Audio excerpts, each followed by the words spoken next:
nous restons debout et je vais lire dans Luc 17, Luc 17, 11 à 21. Je lis au nom de Jésus-Christ. Jésus se rendant à Jérusalem passait entre la Samarie et la Galilée. Comme il entrait dans un village, 10 lépreux vinrent à sa rencontre. Se tenant à distance, ils levaient la voix et dirent: Jésus, Maître, aie pitié de nous. Dès qu'ils les eurent vus, il leur dit: Allez vous montrer au sacrificateur. Et pendant qu'il y allait, il arriva qu'il fut guéri. L'un d'eux, se voyant guéri, revient sur ses pas, glorifiant Dieu à haute voix. Il tomba sur sa face aux pieds de Jésus et lui rendit grâce. C'était un Samaritain.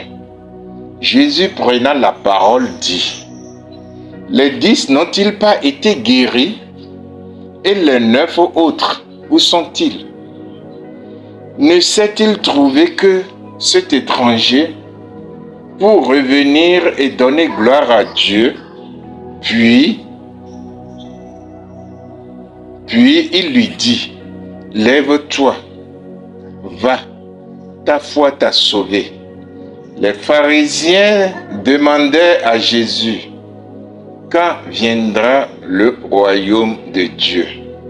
Il leur répondit: Le royaume de Dieu ne vient pas de la manière à frapper les regards. On ne dira point: Il est ici ou il est là, car voici le royaume de Dieu est au milieu de vous. Que Dieu vous bénisse. Vous pouvez vous asseoir. Mon message de ce matin, je l'intitule: Que votre reconnaissance soit connue de tous. Que votre reconnaissance soit connue de tous. Vous voyez, mes amis, je vous dis bonjour à cet auditoire et je vous salue par ce message, message de Frère Branham dans la brochure Les événements rendus clairs par la prophétie. Et au passage et au paragraphe 31, il dit: Remarquez ces gens qui revenaient d'Emmaüs. Il a dit que leur intelligence les avait empêchés. Leur intelligence avait été empêchée de le reconnaître.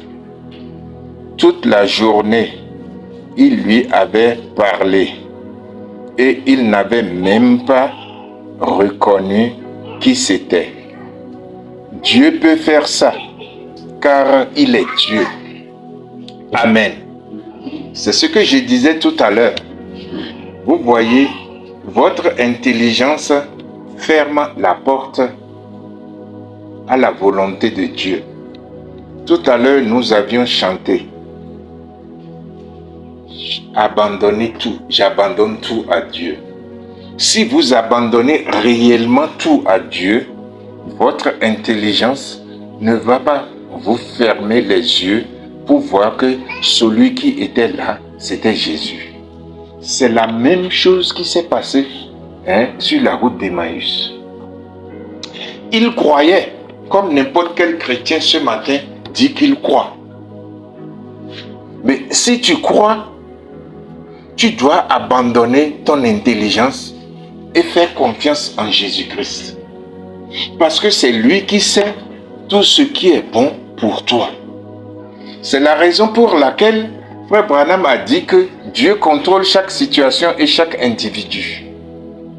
Et si tu es dans la situation que Dieu contrôle, alors Dieu te contrôlera. Il te préservera. Vous voyez le temps dans lequel nous sommes? Nous sommes dans le temps du bruit des guerres. Et le dimanche passé, on avait dit, Seigneur, permets que ce dimanche,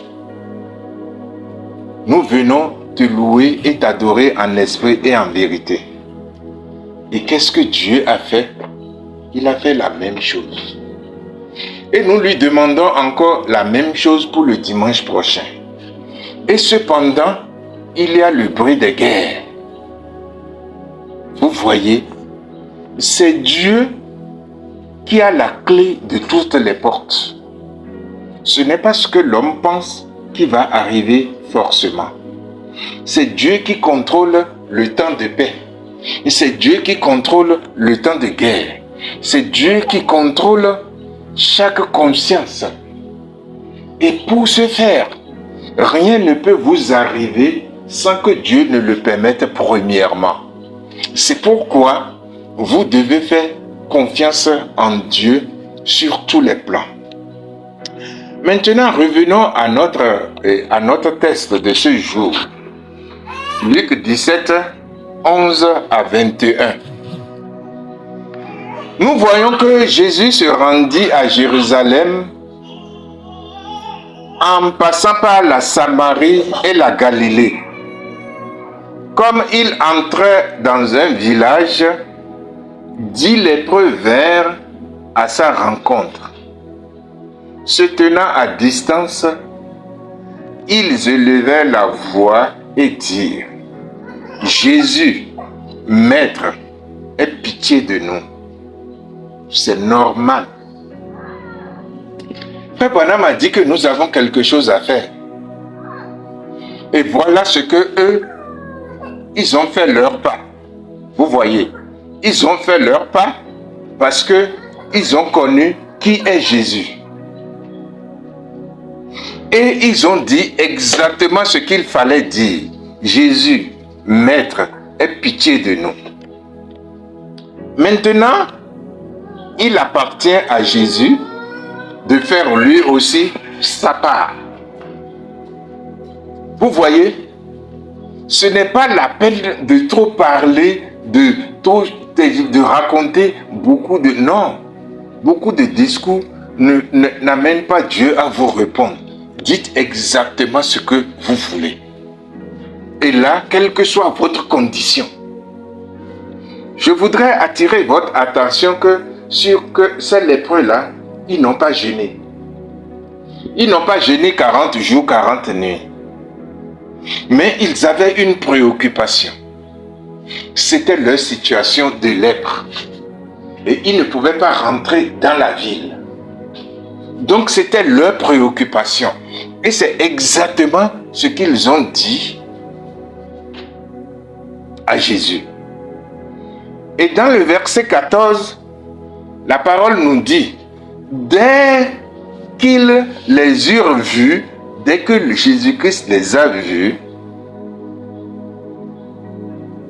il leur dit, allez vous montrer au sacrificateur. Alléluia. Maintenant, Jésus voulait qu'ils soient les témoins, ces témoins devant les sacrificateurs, ceux qui pensent qui sont de Dieu et qui luttent pour la cause de Dieu. Il dit, allez vous montrer au sacrificateur. Remarquez que ces lépreux n'ont pas hésité parce qu'ils étaient impurs, mais ils ont obéi à ce que Jésus a dit. Et ils sont partis parce qu'ils savent qui est là. Ils savent qui a donné l'ordre d'aller vers les sacrificateurs. Malgré les situations d'impurs, des hommes impurs qui sont partis. Ils n'ont pas craint pour dire que, ah si on va, les sacrificateurs vont nous lapider. Non! Jésus a parlé, alors je fais ce que Jésus a dit. Et la Bible dit, l'obéissance vaut mieux que le sacrifice. Amen. Alléluia. Vous voyez, Dieu n'est pas compliqué. Hein? Ce sont les hommes qui sont compliqués. Et la parole continue. Dès qu'ils leur eurent vu, il leur dit, allez vous montrer au sacrificateur. Et pendant qu'ils allaient, il arriva qu'ils furent tous guéris. Alléluia.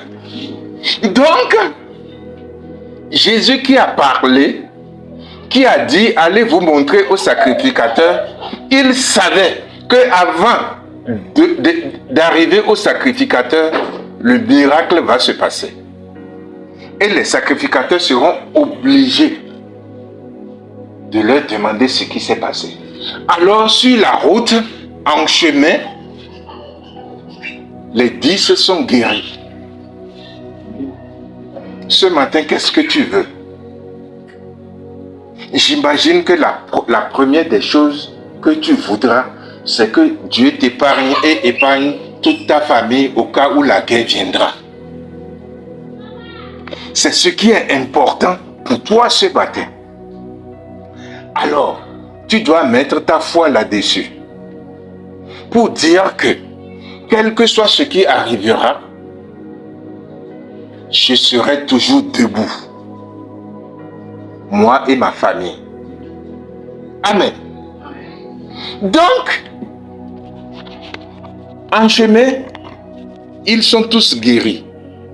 Et au verset 15, la parole de Dieu dit, l'un d'eux se voyant guéri, alléluia, dans tout ce que tu fais, il faut choisir la part que tu veux donner à Dieu.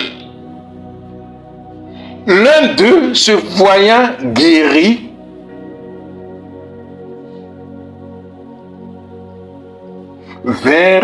revint sur ses pas.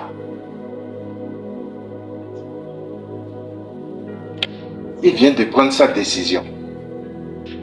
Mes amis, vous devez faire votre choix. Quel que soit le problème, vous êtes obligé de faire votre choix. Dieu vous bénira. Ça, je n'en doute pas. Mais puisque Frère Branham a dit que chacun doit faire ce qu'il va faire, chacun à sa part, maintenant, c'est le temps pour toi de faire ton choix. Et ce lépreux à faire son choix.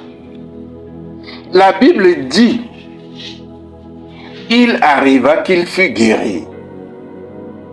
L'un d'eux se voyant guéri, revint sur ses pas, glorifiant Dieu à haute voix. L'ordre que Jésus avait donné, c'est d'aller se montrer au sacrificateur. Je ne sais pas si vous me saisissez. Maintenant, il a reçu la réponse à sa demande. Maître, guéris-nous. Et à côté de ça, il y a l'ordre que Jésus-Christ a donné. Maintenant, il a choisi entre les sacrificateurs et Jésus qui est important. Amen. C'est pourquoi vous devez, quand vous priez, on l'a demandé tout à l'heure dans notre prière, vous devez prier pour que Dieu vous remplisse du Saint-Esprit, afin que vous puissiez faire le bon choix. Lorsqu'il s'est senti qu'il s'est vu guéri, maintenant, il faut qu'il choisisse. Est-ce que ce sont les sacrificateurs qui sont importants en ce moment, ou bien c'est Jésus qui l'a guéri? Et il a fait son choix. Et chacun de nous devra faire un jour son choix. Ou tu aimes ton ministère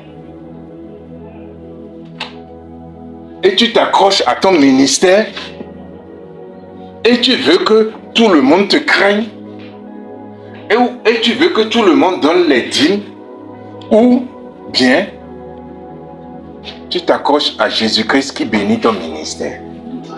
La vie est un choix. Tout est là. Dieu nous aime tous, mais il nous a placés sur le libre arbitre. Qui tu choisis premièrement? Ou ton mari ou Dieu? Ou ta famille ou Dieu? Ou ta femme ou Dieu? Ou le monde ou Dieu? Ou les distractions ou Dieu? Mon frère, ma soeur, nous sommes arrivés à un moment fatidique où tu dois faire ton choix. Et Dieu respecte ton choix. Et la Bible dit, l'un d'eux se voyant guéri, revint sur ses pas, glorifiant Dieu à haute voix. À haute voix, je précise. Il y a des gens parmi nous ce matin qui ont honte de déclarer qu'ils sont chrétiens. Lorsqu'ils se trouvent dans un pays comme le nôtre, ils préfèrent se déclarer de leur foi. Quel que soit là où tu seras, Dieu te placera sur cette terre, tu dois montrer ta foi, à qui tu as confiance. C'est pourquoi Dieu n'aime pas les hypocrites. Ne soyez pas hypocrites. Je suis chrétien. Je suis chrétienne. Et je m'attends à Dieu pour tout. Vous voyez? Et au verset 16, la parole dit, il tomba sur sa face aux pieds de Jésus et lui rendit grâce. Merci Seigneur pour ce que tu m'as fait. Je suis guéri. Alléluia. Merci Seigneur. Maintenant, il ne s'agit plus des pharisiens, mais il s'agit de toi. Ce n'est pas les pharisiens qui l'ont guéri, mais c'est lui. C'est sur sa parole. Alléluia. Quelque part, la Bible dit, à ta parole, je jetterai le filet. Donc, c'est la parole de Jésus qui l'a guéri. Maintenant, il ne s'agit plus des pharisiens. Il a fait son choix. Il dit, la Bible dit, il tomba sur sa face aux pieds de Jésus et lui rendit grâce. C'était un Samaritain. Ce monsieur était un Samaritain, un étranger. Alléluia. Observez ce que Jésus a dit. Alléluia. Mes amis, tous les bienfaits que Dieu t'envoie sont notés. Et il attend que tu lui sois reconnaissant. C'est pourquoi la Bible dit, en tout temps et en tout lieu, soyez reconnaissants. Tous les biens qu'un frère ou une sœur te fait, sois reconnaissant. Si Dieu n'avait pas touché son cœur, il ne le fera pas. Alors remercie Dieu et prie pour ce frère et prie pour cette sœur. Seigneur, je te remercie parce que tu as touché le cœur de mon frère. Il a fait ça, il m'a fait ça, il m'a fait ça. Maintenant, je te prie de le bénir. Bénis sa maison, fortifie-le, garde-le. Voilà, vous devez être reconnaissant. Si vous n'êtes pas reconnaissant, vous êtes ingrat. C'est dommage de vous le dire cru comme ça. Vous êtes ingrat. Tout chrétien qui n'est pas reconnaissant est un chrétien ingrat. Et si tu es ingrat, ça veut dire que tu es un hypocrite. Point barre. Observez la réaction de Jésus-Christ. Au verset 17. Jésus prenant la parole dit, les 10 n'ont-ils pas été guéris? Et les 9 autres, où sont-ils? Autrement dit, Jésus savait, lorsqu'il les a envoyés auprès des grands sacrificateurs, Jésus savait ce qui va arriver sur la route. C'est pourquoi il dit, les 10 n'ont-ils pas été guéris? Et les 9 autres, où sont-ils? Autrement dit, les 9 autres devaient prendre la même décision que lui, que ce Samaritain. Parfois, l'homme dans son intelligence se trompe sur toute la ligne spirituelle sans le savoir. C'est pourquoi les dénominations n'y arriveront jamais. Il ne s'agit pas de ton intelligence, mais il s'agit de Dieu lui seul. Et s'il s'agit de Dieu lui seul, alors il s'agit de ce que nous venons de chanter tout à l'heure. J'abandonne tout.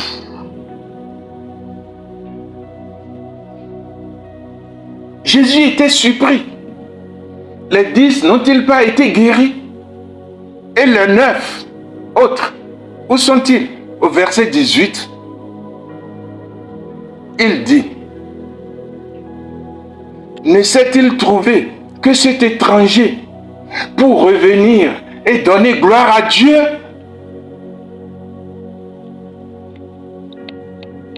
Jésus s'étonne, il s'est étonné de leur ingratitude. Tout ce que Dieu te donne, tu dois dire merci Seigneur. Tout ce qu'un frère ou une soeur te donne, tu dois dire merci Seigneur. Et prier pour ce frère, prier pour sa famille. Ne soyez pas ingrats. Dieu n'aime pas les ingrats. Les ingrats ne rentreront pas dans le royaume.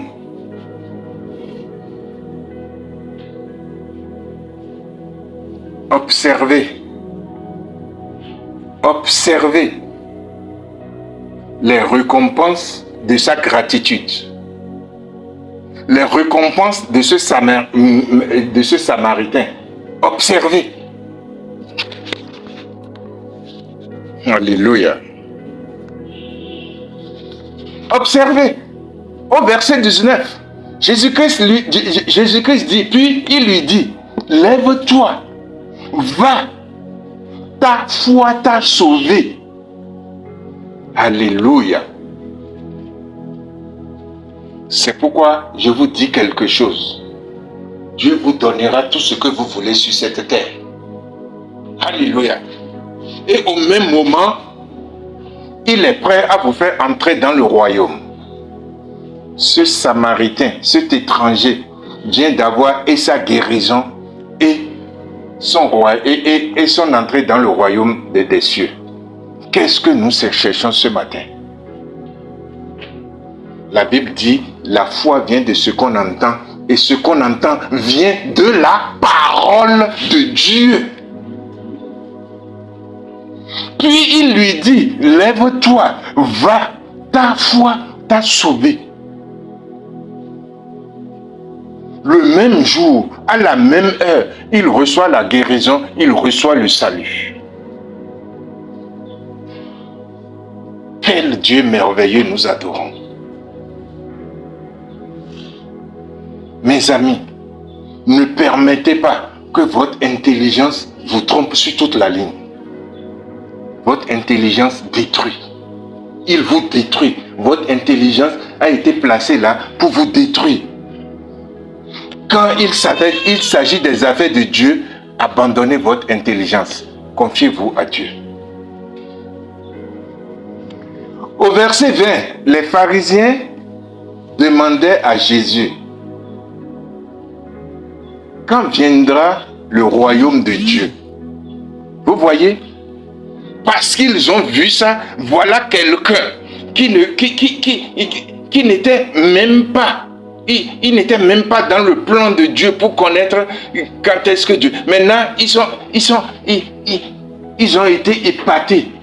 Ils ont vu que cet étranger a reçu et la guérison et le salut. Et maintenant, il demande à Jésus, quand viendra le royaume de Dieu?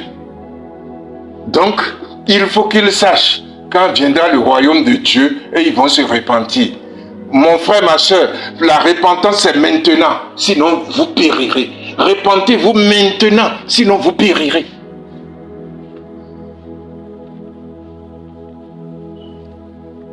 Et la Bible a été claire. Personne ne connaît ni le jour, ni le temps. Et Jésus leur répondit, le royaume de Dieu ne vient pas de la manière à frapper les regards. Et cette manière, c'est votre intelligence qui fait ça. Ne laissez pas votre intelligence vous tromper. C'est ce qui se passe. Les gens sont tellement intelligents que leur pasteur est devenu leur Dieu. Leur église est devenue leur Dieu. Et quand tu leur parles de la vérité, ils disent, oui, le Seigneur, mon pasteur a dit, mon pasteur a dit. Mais d'accord, mais qu'est-ce que la parole de Dieu a dit? Et Jésus dit, le royaume de Dieu ne vient pas de la manière à frapper les regards. On ne dira point, il est ici, il est là, car voici le royaume de Dieu est au milieu de vous. Amen. Au milieu de vous, le royaume de Dieu est au milieu de vous. Et qu'est-ce qui est au milieu d'eux? C'est Jésus-Christ. Le royaume de Dieu, c'est Jésus-Christ. C'est ce qu'ils doivent comprendre. Au lieu de chercher à réfléchir, à faire des choses bizarres, à donner des témoignages bizarres, à fabriquer des témoignages qui n'existent même pas. Le royaume de Dieu, c'est de reconnaître Christ comme le Fils de Dieu et que Dieu lui a tout légué.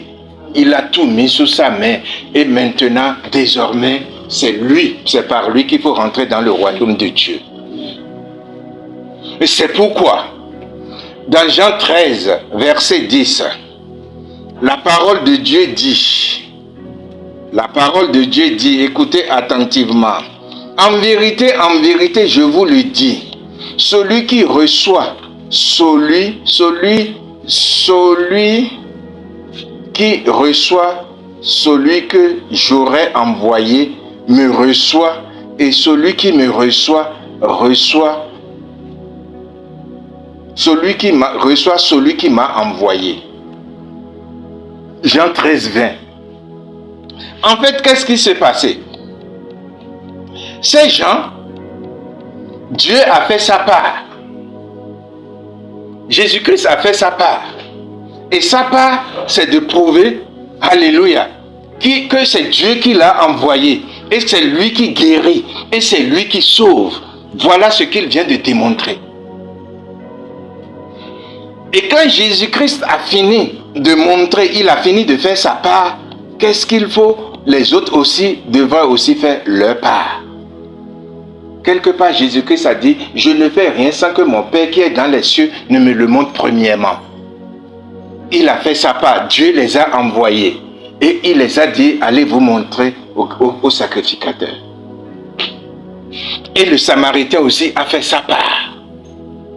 Quand Dieu fait sa part, il te montre qu'il est Dieu. Et que toi-même, tu fais ta part. Et que tu te ranges de son côté. Alléluia. Frère Branham a prêché, rangez-vous du côté de Jésus-Christ. Alors, la bénédiction tombe. Amen. Alléluia. Vous savez, moi, il y a très longtemps que j'ai compris que Dieu ne nous a pas créés pour beaucoup gêner, pour beaucoup prier. Fais obéir seulement à la parole.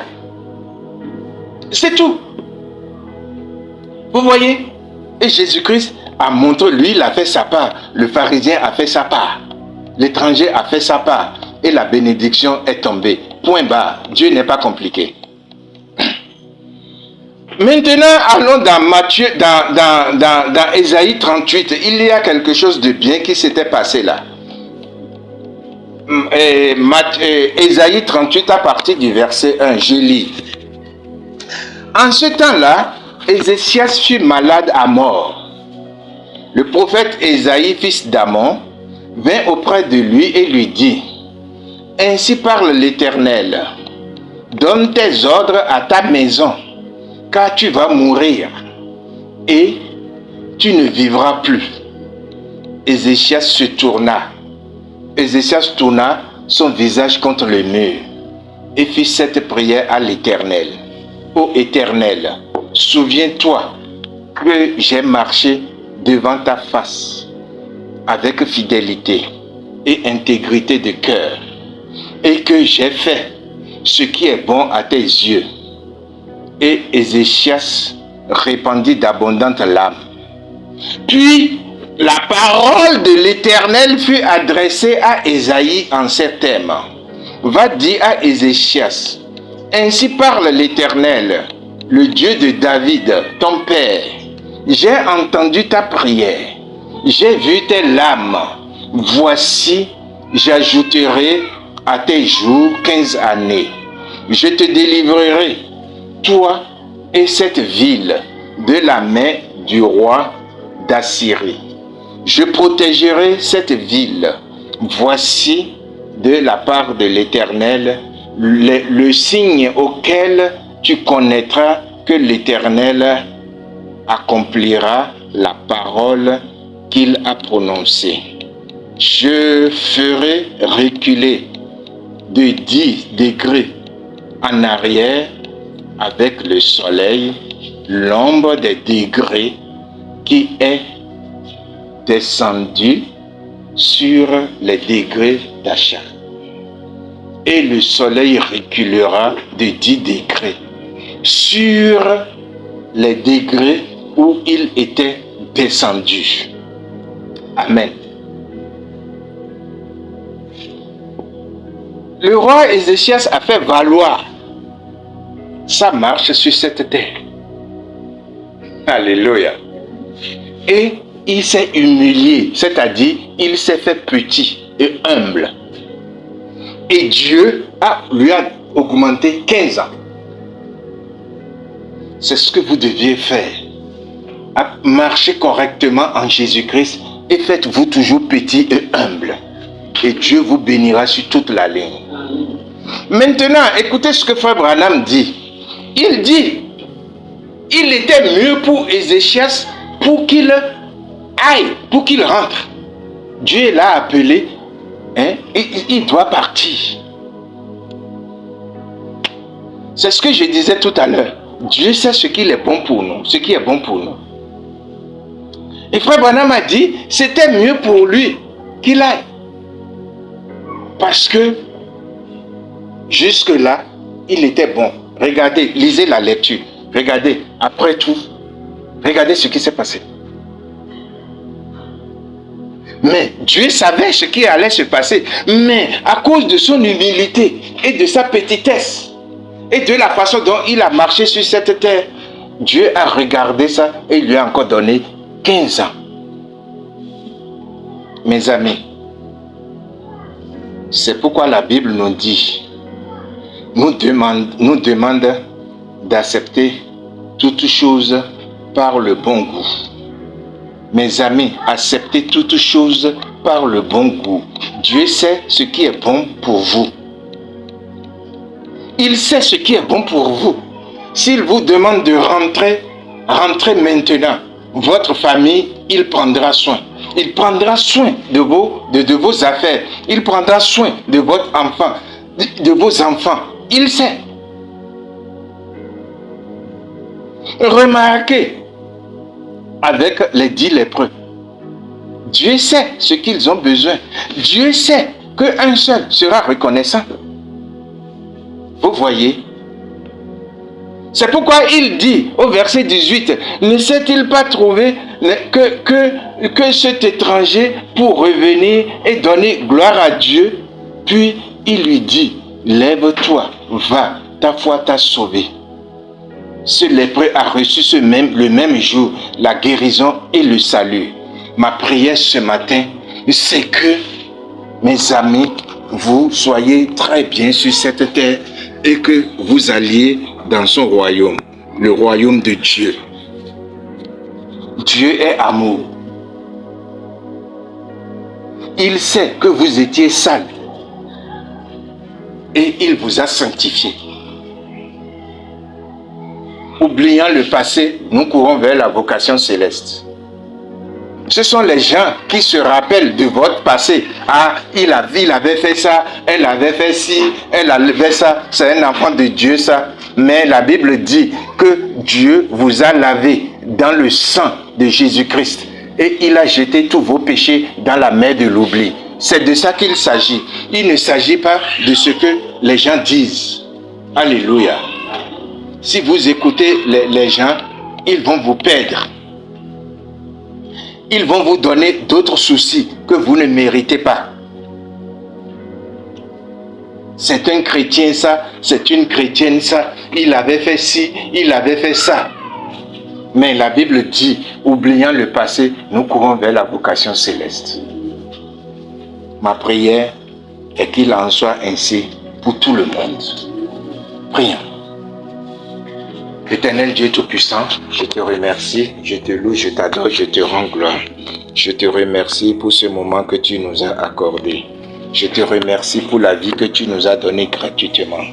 Je te remercie Seigneur parce que le dimanche passé, on avait prié pour que nous puissions être ici encore ce dimanche pour t'adorer en esprit et en vérité. Et nous voici Seigneur. Jusque-là, il n'y a pas eu la guerre. Merci Seigneur. Merci. C'est toi qui l'as fait. Et c'est toi qui le fais toujours. Protège-nous et garde-nous.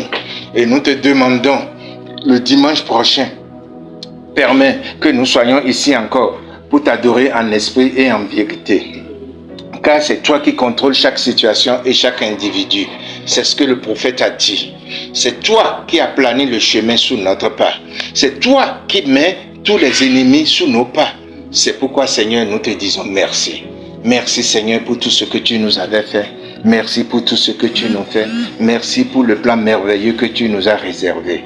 Oh Dieu Tout-Puissant, bénis tous ceux qui entendront ce message, qui sont en train de l'entendre maintenant, un peu partout dans le monde. Bénis-les, pouvoir à tous leurs besoins spirituels et matériels. Combat tous ceux qui les combattent. Bénis tous ceux qui les bénissent. Garde-nous tout au long de cette journée, tout au long de ce temps difficile dans lequel nous sommes, et que rien que ta gloire, ô Dieu Tout-Puissant, soit honoré. Ô Père, nous te le demandons au nom de notre Seigneur Sauveur Jésus-Christ. Amen.